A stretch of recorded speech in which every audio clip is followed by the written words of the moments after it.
Tani, kam i pyetje këtu, si ka mundësi që u tërhoq Bashkimi Sovjetik, por la 4 nëndetëse këtu? Ato nëndetëset ishin Bashkimi Sovjetik? Ato ishin marrëveshje të nënshkruara. Dhe ishin marrëveshjet e nënshkruara nga shefi i shtabit tonë i përgjithshëm të saj kohe, me ata ishte e përcaktuar. 12 nëndetëse. 8 ishin dispozicion do rinë të dislokoheshin, vazhdimisht në Pashariman, ishin vetëm në favor të Bashkimit Sovjetik. Po 4? 4 ishin përbashkët në pronësitë të Shqipërisë. E kështu ishte marrëveshje. Po pse si laj? Pse si laj? Me 4 nëndetëse, çfarë ishte Shqipëria në aspektin ushtarak? Nuk mund të themi që mund të bëhet mbrojtje strategjike, po ishte një mbrojtje domosdoshme për një goditje të Sa kishte Italia në nëndetëse? Italia kishte më shumë nga Amerikat, dhe Italia dhe Greqia nuk kanë shpenzuar shumë në ato kohra sepse i mbulonte komplet flota gjashtë amerikane. Unë nuk kam lënë port. Pa shkuar. Unë jam përballë juve në vitet 1979, 1988, 9 vjet zbulimit strategjik të shtetit, nuk kam lënë port të Italisë. Në cilin vit je rekrutuar si pjesë e zbulimit? Sa mbarova shkollën e oficerave për zbulim? Po? Në cilin vit? Janar 1972. Mbaruat shkollën e lartë të oficerave? Dhe pastaj kaluam në shkollën e zbulimit lartë informativ ushtarak, Po? ku drejtori ishte legjenda e zbulimit Anor Sheti. 42 veta. 40 djem e 2 vajza. Unë dam në 5 drejtime, Greqi... E mendove mirë që do shkollë, do t'i shërbejë Shqipërisë në zbulim? Natyrisht, sepse kaloj në filtr. Të punoj në zbulim, u dishtë 3 muaj që ne verifikoheshim. Çfarë të verifikuan? Verifikuan përbërjen familjare, biografike, karaktere dhe vendosmërinë. 3 muaj në ishtë dispozicion. Pate në i gjë që ata e debatuan ose e sqaruan? Unë vjen nga familje tepër e pasur me tradita, luftarake pra dhe në kombin historikisht. Nga? Që nga Sërgjyshi. Nga jeni ju? Nga Gjyshi, nga Vranishi i Vlorës. Nga Vranishi. Dhe në shtëpinë time, në shtëpinë e babait tim, 17 ditë në operacionet dimrit ka qëndruar Hysti Kapua me Shefqet Peçi.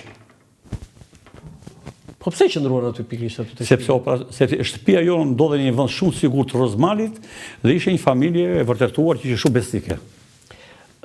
Zoti Limaj, ishit ju komunist? Çfarë? A ishit komunist? Do të tregoj me shumë qetësi. Kuadrët e zbulimit veçanërisht strategjik mund të kenë qenë afër partie, por detyra ishte adheu, siguria dhe mbrojtja dhe nuk merret fare parti. Ishte vetë pozicioni i tillë që aty ishte adheu, siguria dhe mbrojtja. Unë jam bërë vonë shumë antar i Partisë për Shqipërisë dhe jam shumë krenar se antarët e thjesht ishin një shumë ndershëm, por nuk mendoja kur parti. A besoj të komunizmi? As me këtë smerasha. Po kishe kështu idealizëm që ky komunizmi është i mirë? Apo ti kuptoj më mirë gjëra sepse kishe mundësi duke qenë se disa herë jetonit jashtë? Unë duke qenë se linda në vitin 1950 në fshat shkëlqyer, dhe kur pash asaj periudhe se si ai fshat u bë me drita, me ujë, me shkolla, me mjekësi, me qetësi, me stabilitet, detyrimisht shikoj një zhvillim të zakonshëm. Ku në Shqipëri u ngritën 500 fabrika dhe uzina, ku Shqipëria progrie që nga gjysmë feudale u bë vend industrial bujqësor. Pra unë shikoj një Shqipëri për horizonte, ku ato brigje të madhe fare dhe nuk bëja lufti, jo komunizmi, jo kapitalizmi. Ishte një çështje tjetër kjo. Ama Shqipëria po ishte. Shqipëria gaboi në 1978. Prishin me Kinën.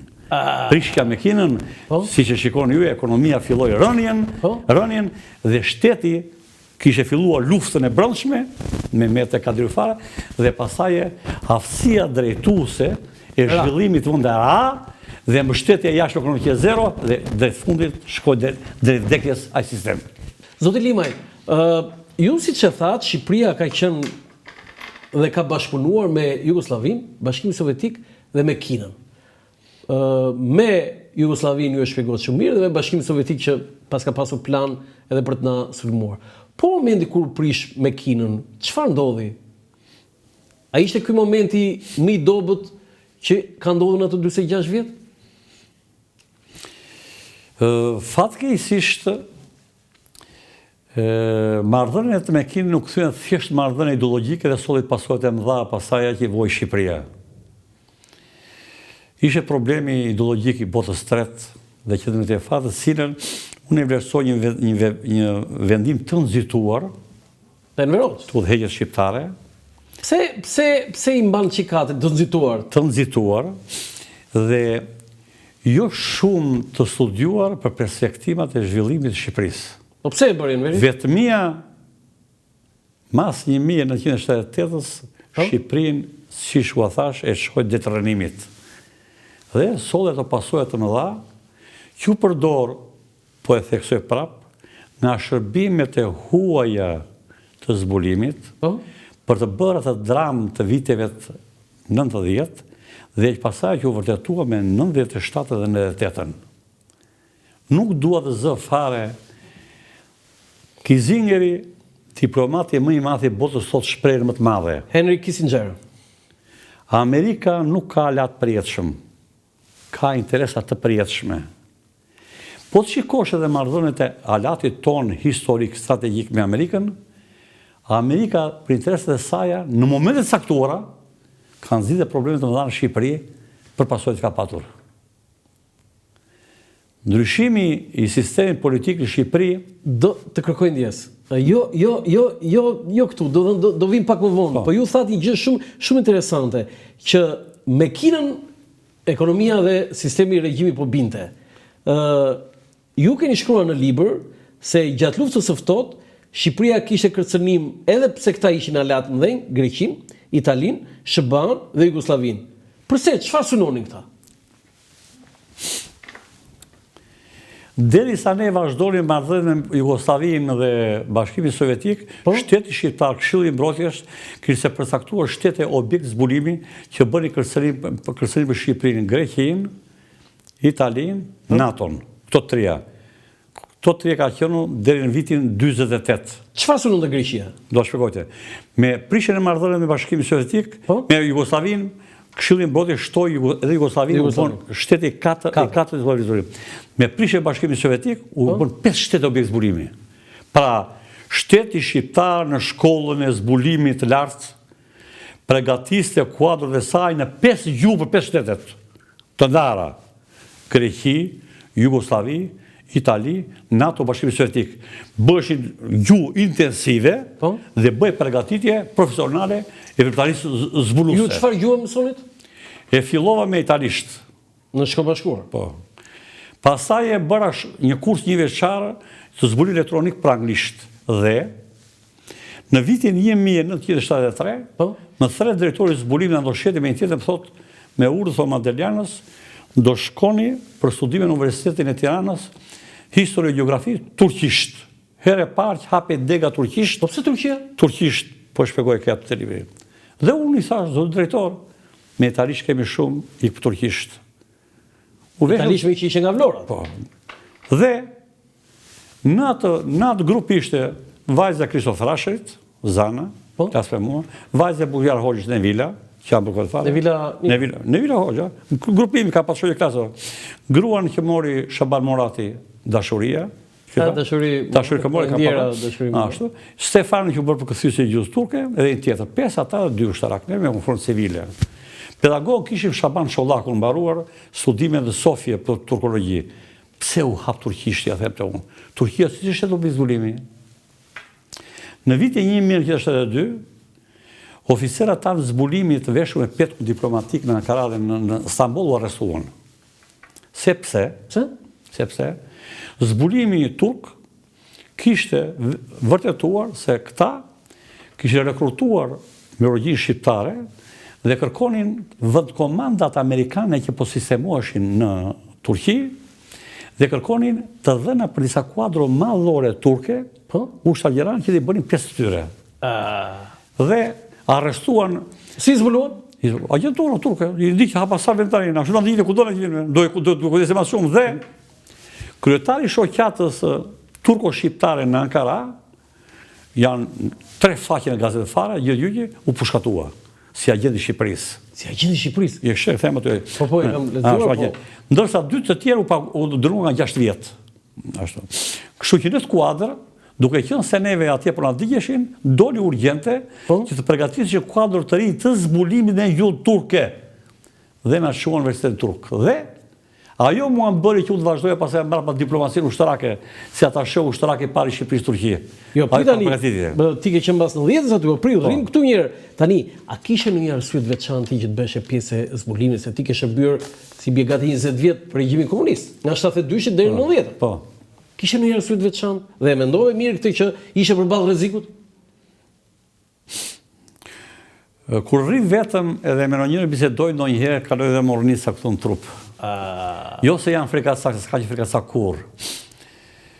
Në Këshillin e Mbrojtjes të vitit 1975 dhjetor, diskutoi problemi që thash paron për hapjen e zbulimit strategjik mbrapa 10 armikut.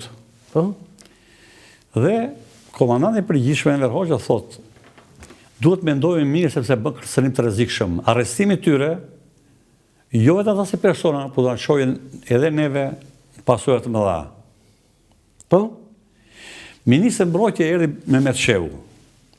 Dhe drejtori i zbulimit ushtarak Kerem Osmani i çon platformën e hapjes këtij shërbimi. Po? Ai ja çoi e thot libri e Kerem Osmanit, ja hodhi mbi tavolinë dosjen kështu, nuk bësh shaka pa me këto punë tha. Dhe Kerem Osmani u kthye mbrapa zyrë, nuk e pranoi. Mas 5 ditësh libri i tij, po të Kerem Osmanit, e thret me Shehu, mbjema dosjen para thot. I çon dosjen. E bisedova me komandantin, po duhet shumë kujdes i madh. Do të verifikoni shumë mirë këto kuadro dhe veçanërisht familjet e tyre, sepse agjenturat e huaja mund të raportojnë. Është dokument. Dhe në këtë kuadër u zgjodh nipi Mehmet Shehut, djali Kushirit të parë, djali konsullit përgjithshëm në Stamboll, i zbulimit politik, edhe unë. Tre kuadrat e parë që ishin bërë gjithë shkollat.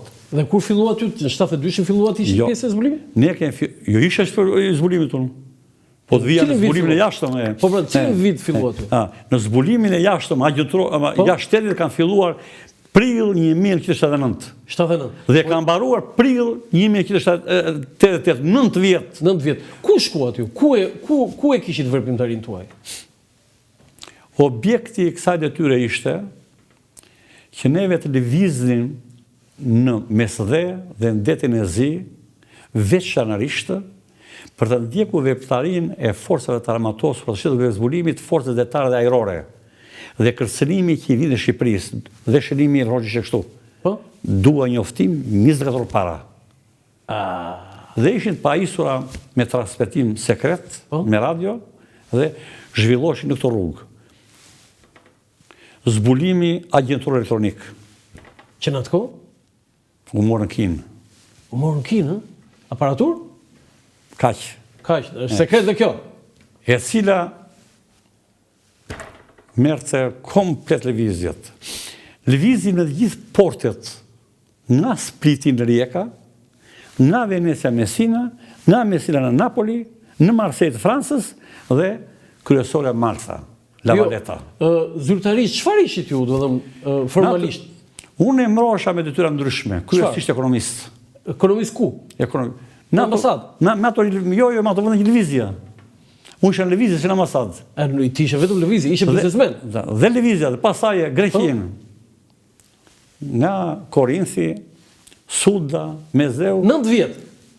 Balqiku, ku vinte flota ruse nga Sevastopoli, dhe Varna, që kam shpëtuar në qime pa arrestuar, Konstanca dhe Danubi, dhe Danubi, ku në krahun e Danubit ishte komplet flota të ruse që kishin probleme. Dhe Rumania ishte bërë si pjesa ime e theja. Jo, ma trego këtë pjesën e Bullgarisë që doni të arrestoni. Po. Ishte 3 janar 1982. Varna është qytet i bukur, jeshil. Dhe ata hanë mish shumë dhe pinë vera. Dhe po lëvizja. Atyre mbrapa kisha ato që ishe me mua. Dhe duke afrotu fare, kuptova shumë mirë që ishte 2 civila, po që më ndiqnin. Përgatitja e madhe e fushës zbulimi dhe eksperienca më kishte detyruar që të mos maja silolaps ku lëvizja, jo më në dokumente cila mua ta përdorin ata që mua të më qonë në atë fare. Para, absolutisht. Kishe pasaport diplomatike? Po, absolutisht asgjë. Dhe ata bën ato tentativa që mua të fare, dhe me dokument fare dhe u detyruan që mua vetëm nuk shkela në Bullgari. Nuk shkela në Bullgari? Po mas 90 s'ke vajtur? Jo, s'ka vajtur Bullgari. S'ke vajtur Bullgari fare? Je kështu në ngratë atje? S'ka vajtur Bullgari. Po tani një pyetje kam unë, tani ti duke pasur pasaportë diplomatike të Shqipërisë, ti si u paraqitesh aty? Ç'a ishe ti? Diplomat në Ministrinë e Punës të Jashtme të Shqipërisë. Po i bie me zdeut rreth e rrotu? Nuk kam lënë se pa vajtur. Po si e përjetoi këtë? Jam shumë kurioz, si një agent sekret me detyra kaq madhore. Si menaxhoje emocionet, si menaxhoje frikën, si menaxhoje ore familjen, ç'a jetë bëje?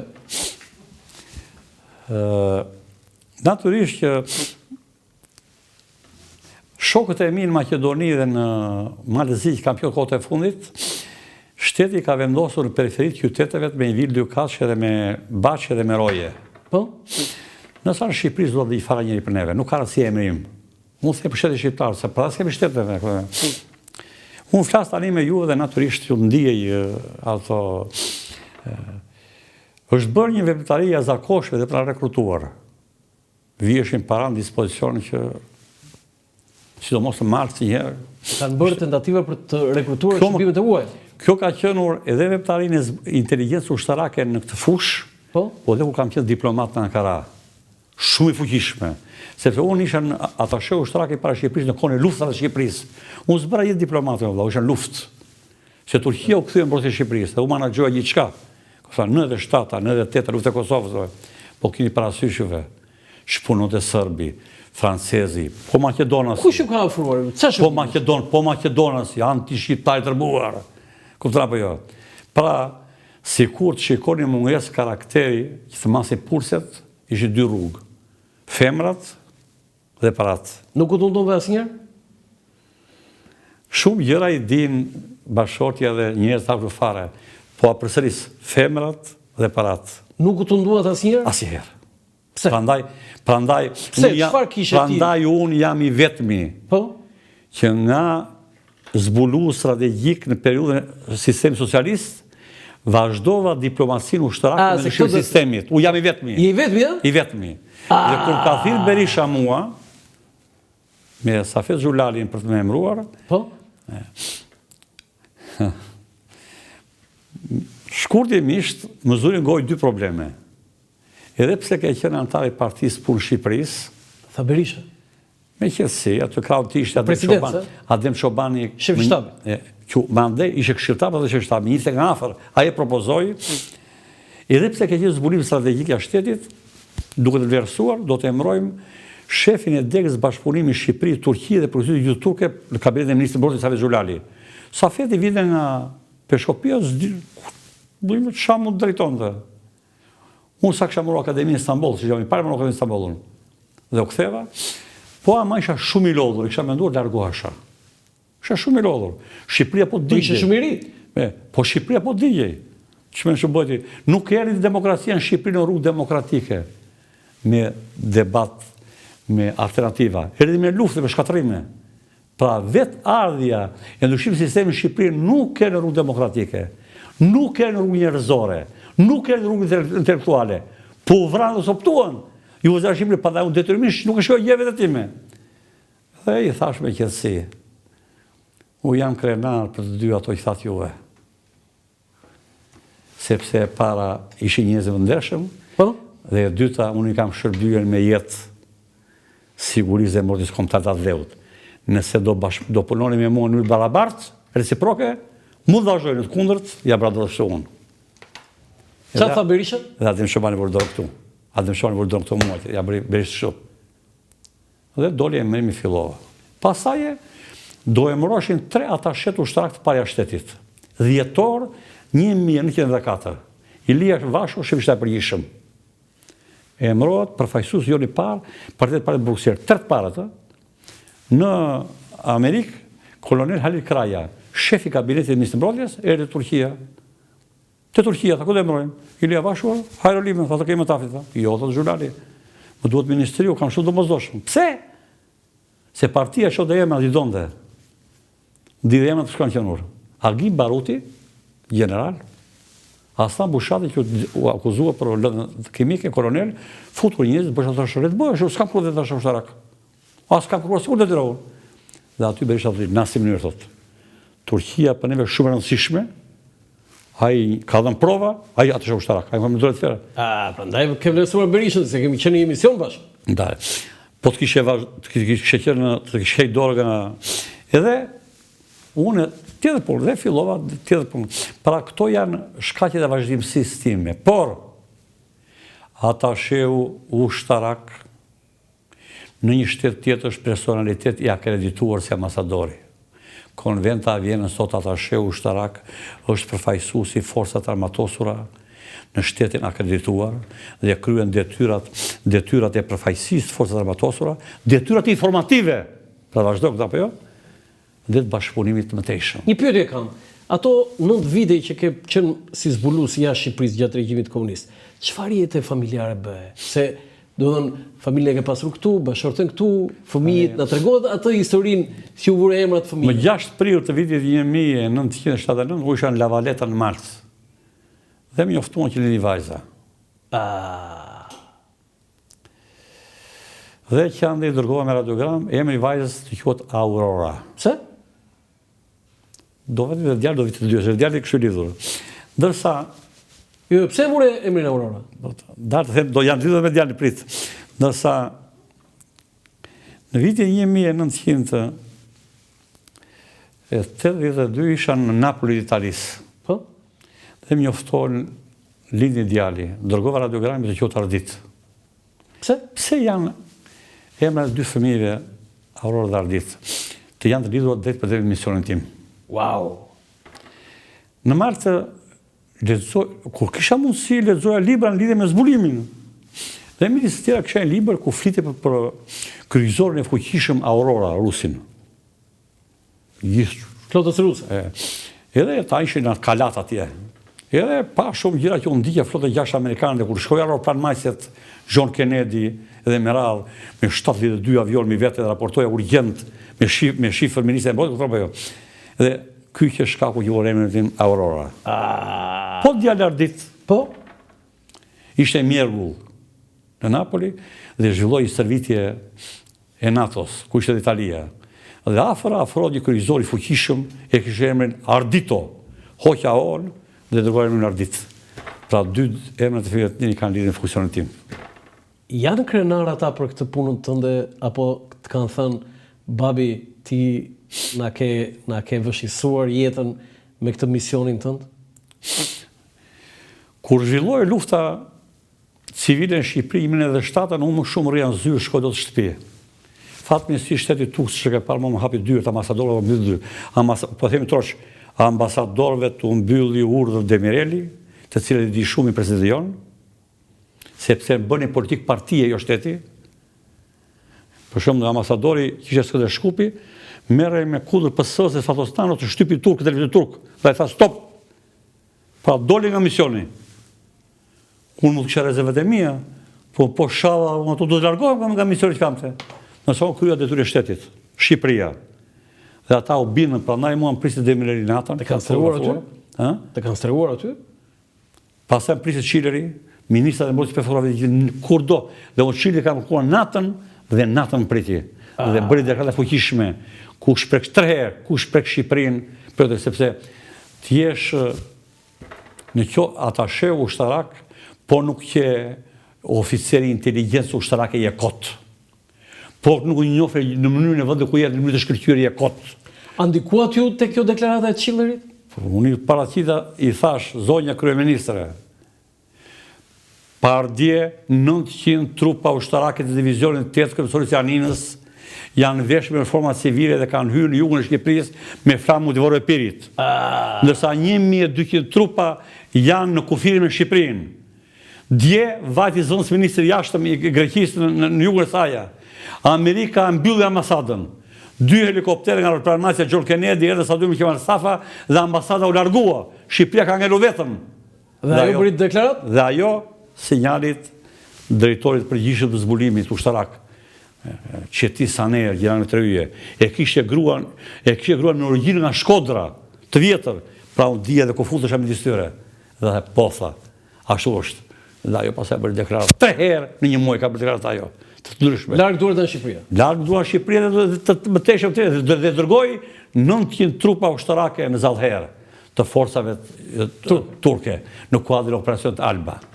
Zoti Limaj, a e ndjerë në rrezik për jetën gjatë misioneve tuaja? Natyrisht. A mund të tregoni?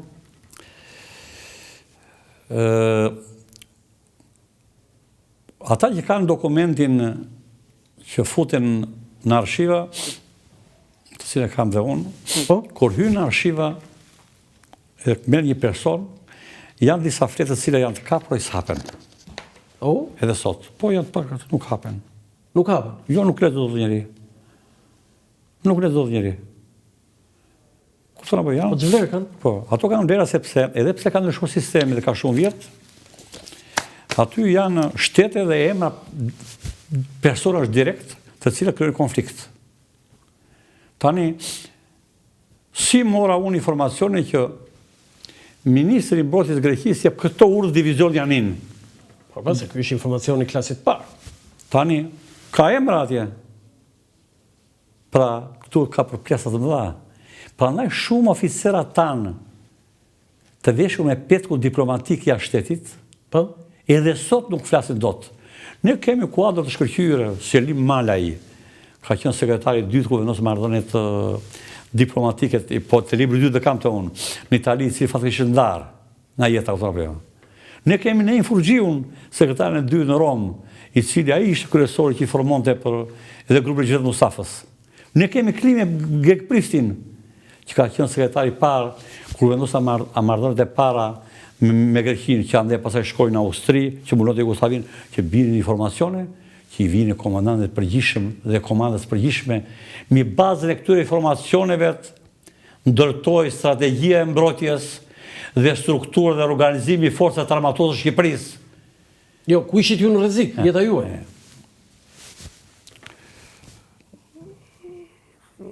Të thash, një herë në Rijeka, një herë në Varna. Mos them tjerat. Në Rijeka? Nuk duhet klasë. Ishit në rrezik jeta? Shpëtuat? Arrestimi. Shpëtuat falë çfarë? Falë vigjilencë dhe më shete një shoku të shkëlqyer. Më shpëtoi jetën. Shqiptar? Shqiptar. Më shpëtoi jetën. Nuk është problemi, do vejmë në Beograd, do bëj gjyqi, do dronesha unë. Tu problemi është e Shqipërisë. Më gëzove me këtë qëndrim. Se ai do thoshe për shkakun që filani zbulues ushtarak shqiptar, fillon fshetë, nuk problemi im, unë e dronesha. Kjo na ka mbajtur gjallë neve, që ne s'kemë menduar vetëm asaj. Prandaj mua në Turqi, ku në 97-ën ishte diel 8 u ngrit vajza nga gjumi. Dhe unë po ikja. Babi, ku po shkon? Babi, ne nuk kemi vetëm nevojë të vishemi mirë, të ushqemi mirë, duhet të dëgjojmë, duhet të marrëm dhe erën e trupit tënë dhe dëgjojmë edhe fjalët e tua. Në këtë pikpamje u kam lënë boshllok të madh në familje. Ke lënë boshllok? 9 vjet në atë periudhë, po dhe kur qesh atashe ushtarak në Turqi, rria shumë pak, sepse Shqipëria ishte në luftën e 97-s, Grushi ishte në 98-ën, lufta e Kosovës që bllokuan flotën ruse me Xhevitin në atë fara, ishte gjithë. Po mirë, vajza dhe djalë, po bashkëshortja juaj si quhet? Merdia Frashëri. Nga i fis. Nga fisi i Bitalit apo i Mediut? Fisi i Frashës, sa them Belia kur vajta unë fillova detyrën, në Ministrinë e Jashtme vieshin diplomatët dhe ishte emri im, pastaj ishte bashkëshortja, pastaj fëmijët dhe morën nga bursa. Tani që është duke na ndjekur bashkëshortja juaj, çfarë do t'i thuash sepse njeriu që ka sakrifikuar më shumë në jetën tuaj, besoj është bashkëshortja juaj. Edhe fëmijët. Edhe fëmijët, sigurisht. Ka pasur mungesë shpirtërore. Të cilat në forma të ndryshme shprehen tek ata sot. Shprehen ata sot? Nuk shprehen me gojë, shprehen në qendrim. Çfarë do t'i thosh? Prandaj nipi dhe mbesën i duan më të jashtëzakonshme.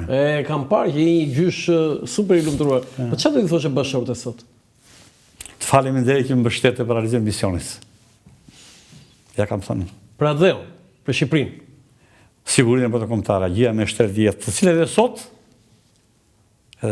unë kam patur mundësi të isha nga më të pasur në Shqipëri me ato mundësi që kanë ardhur. S'kam për kafe. Jo ndë? S'ka për kafe. Unë kam patur mundësi të shkoja në Amerikë, në Austri, kështu fare, dhe ku marrë misioni, më kërkojnë kolegët e mi. Unë nuk ika. Unë nuk e përdora makinën CD, se përdora diplomat civil. U bë milioner dhe u arratisë natën edhe ikën në Amerikë. Po erdha në Shqipëri. Më thirrë për ministër brendshëm kur u vra Azem Hajdari. Nuk e pranova se zohet bëjë pjesë e politikës. Kur u ktheva në kabinet ministrit, do më mëron urgjentisht ata shoh ushtrak në Gjermani. Nuk pranova sepse unë pranoj detyra vetëm ku i bën të shkëlqyer. Do të thonë ti je një hero i gjallë. Aty ta kontet kujt. Publicitet dhe kthehemi sërish me këtë rrëfim të jashtëzakonshëm të aerolimat. Për herë të parë në Shqipëri dhe Evropë, përmes aplikacionit të reja, zhvilluar nga Akinvest, mund të dërgoni para me MoneyGram në të gjithë botën, direkt në telefoni juaj. Dhe kjo do të kushtojë sa gjysmën e komisionit që do të paguanit nëse ju do të shkonit në çdo sportel. Mjafton të shkarkoni aplikacionin e reja për Android dhe iPhone, të regjistrojeni si klient dhe me njëherë do të dërgoni para në të gjithë botën, me MoneyGram vetëm me gjysmën e komisionit. Bëj zgjedhjen e zgjuar, dërgo para me MoneyGram në aplikacionin e reja. Faleminderit edhe një herë, faleminderit MoneyGram Akinvest, si sponsor gjeneral i emisionit Dakar këtu në Dritare TV, me sloganin transfero shpejt, gjithmonë më shpejt kudo dhe kurdo. Mos harroni gjithmonë me MoneyGram transferoni para tuaja, sidomos ju shqiptarë të diasporës, nuk do zgjenjeni kur. Zoti Limaj, keni shkruar në libër se më 15 janar 1962 u ndalua në Itali Cocho Calcio, zëvendës drejtori i zbulimit ushtarak të Ministrisë së Mbrojtjes, por u lirua fal imunitet diplomatik dhe u kthye në Shqipëri. Si ndodhi kjo ngjarje? Në gusht të vitit 1949, u rivendosën marrëdhënie diplomatike Shqipëri-Greqi. Dhe personeli i ambasadës do e mbrojshë 9 veta. Ja shuan Enver Hoxhës dhe Enver Hoxha vuri shënimin. 4 veta të jenë oficerët e zbulimit shqiptar. Dhe u zgjodhen. Cocho Calcio është një nga legjendët e zbulimit. Dhe masi kishte qenë në degën e zbulimit agjenturor. Nga ishte? Nga Korça. Korça, po? Masi kishte qenë oficer i zbulimit agjenturor, degën e zbulimit që drejtoi nga Xenofor Nushi. Xenofor Nushi i zbulimit tonë, që bëhet diplomat, e kanë libër. Masi andon shit e kaloi nga shefi i degës zbulimit agjenturor, zëvendës drejtori i zbulimit, po? Cocho Calcio u bë shefi i degës së zbulimit dhe kur u bashkua gabimisht, dhe them do të faraon, në vitin 1966, që jap aty unë debatet në byron politike dhe në Këshillin e Mbrojtjes për vlerat e zbulimeve të Shqipërisë, dhe me sheu propozon që të bashkohet dega e zbulimit agjenturor të Ministrisë së Mbrojtjes me drejtorinë e tretë të Ministrisë së Punëve Brendshme, që quhet drejtori politik në drejtori vetme, Cocho Calcio ku bashkuan, shkoi nga zëvendëtor, shkoi zëvendës drejtori i zbulimit politik, po mulonte zbulimin agjenturor ushtarak e shtetit. Po pse u ndalua në Itali? Dhe emërohet sekretari dytë herën e parë. Në ambasadë? Në ambasadë. Në Itali? Po. Në Romë? Kthehet në Shqipëri dhe pastaj emërohet sekretari parë. Pa të dy herë ai. Dhe kishte krijuar rrjetin e tij në vazhdim të bashkëpunëtorit të pashëm të marrësh informacione konfidenciale. Atëherë thuaj agjentura, ne themi sot bashkëpunëtorët të dhanë konfidenciale, zhvillimit të inteligjencës diplomatike, themi sot, pra ja zhvillohet terminologjitë. Dhe shërbimi sekret italian e ndiqte kishte rënë herë që ky fotografonte, kishte marrë dhënën e fare, në një moment që ai po kryente një mision fare, policia arrestoi. Arrestuan. Më 15 janar 62. Është i fotografuar, i kam të libri 2, do të libri 2 i fotografuar, dhe çojnë me policë e fare dhe ai paraqet dokumenti, konvente vjen shpëtoi. Në grata dhe e si në Shqipëri. U soll Shqipëri.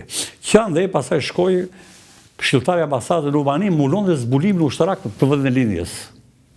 Dhe fatkeqësisht fushata që u hap kundër grupit fuqisë të Mehmet Sheut, u arrestua drejtori i zbulimit që pa të drejtuar në shetin legjendën e zbulimit dhe e kthej nga Bullgari, nga Rumania atë, e preshton edhe nga partia në Luxemburg, çfarë akuze? Ke sjell literaturë masive të huaj në dispozicion të drejtorisë zbulimit ushtarak, e cila e ka përdorur për të futur ideologjinë e atyre shteteve në ushtri. Që ishte Për kaq gjë. Po fat me kaq vetëm. Ndërsa zbuluesi më me emër që ka ngjerë në histori zbuluese është Bekir Aliaj. Sheme Beqiri? Sheme Beqiri. I quajtur edhe si agenti 007 i Enver Hoxhës? E ka vënë Hoxha atë. Pse? Ky ishte një djalë i ri. Dhe kur hapa ambasada për herë të parë, ishte 4 vjet, ishte ky sekretari i parë. Në Itali gjithmonë. Në Itali, Ezmer, me nuse të bukur me një vajzë. Dhe mas 2-3 muaj që u sistemuar në ambasadë, dilte shikonte vendet e Ministrisë Mbrojtjes, Ministrisë Fjalës së Brendshme, kuadro kryesor. Dhe i bie se një ushtarak madhor shumë i pamshëm. Dhe ndiqen në distancë. Në një lokal e shikon ai me një femër, verifikon Miss 48-a. Miss Italisë në vitin 48. Miss. Shumë e bukur, shumë e pamshme. Dhe kyja, një ditë, u vetë afër e prosit një